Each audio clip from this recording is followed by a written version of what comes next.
আমার দাদুর বাড়ির ব্লগ সকলেই শেষ অবধি দেখো। হ্যালো বন্ধুগণ, welcome to Turnis blog and topic. তো এই যে দেখো, এটা হচ্ছে আমার দাদুর বাড়ির পেছনের বাগান, যেখানে আমি ছোট থেকেই বড় হয়েছি। মানে ছোট থেকে যখন আমার বোন হয়েছিল তখন থেকে দাদুর বাড়িতে আমি থাকতাম এবং তখন থেকে আমি বড় হয়েছি। ক্লাস 3 অব্দি ওখানেই আমি থেকেছি। তো এই যে এই বাগানটা, এই যে ছোট্ট পুকুরটা দেখে আমি ছোট্ট থেকে অভ্যস্ত।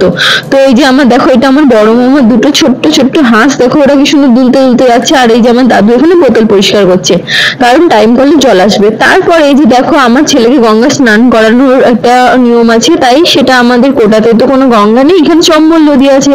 তাই আমার মাসির মেয়ে, মামার মেয়ে, আমি এবং বোন, মাসি সকলে মিলে আমরা চলে গেছিলাম গঙ্গায় ওকে স্নান করানোর জন্য। এক হাতে একটা কলা, এক হাতে একটা মন্ডা দিয়ে ওকে স্নান করাতে হবে। এত ঠান্ডা জল, ও ঠান্ডা জলে কিন্তু চান করতে করতে খুব কাঁদছিল। আর এই যে আমি একটুখানি সিনেমাটিক শর্ট হিসেবে একটুখানি ভিডিও নিয়ে নিয়েছিলাম। তো দেখো, এই গঙ্গার জল কিন্তু কখনো শুকায় না। আমি তো আজ 24 বছর বয়স হয়ে গেছে, এখনো অব্দি আমি এই দিকে গঙ্গার জল কখনো শুকাতে দেখিনি।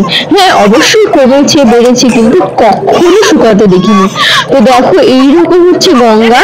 তো আমরা দাদু বাড়িতে গেছিলাম, আমার হাজবেন্ড তখন আসেনি, তাই আমরা দাদু বাড়িতে একটা মামার ছেলের বিয়েতে, আমার দাদার বিয়েতে গেছিলাম। তো তখনই ওকে স্নান টান গুলো করানো হয়েছিল।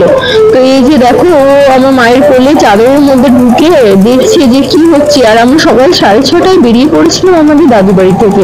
তো এই যে দেখো, নৌকোয় করে আমরা পার হচ্ছিলাম। আর এই যে এই পার থেকে ওই পারে যেতে হয়, তারপর ট্রেন বা বাসে তোমরা যেতে পারো। তো এইরকম ভালো ভালো ভিডিওর জন্য তোমরা সাবস্ক্রাইব করো।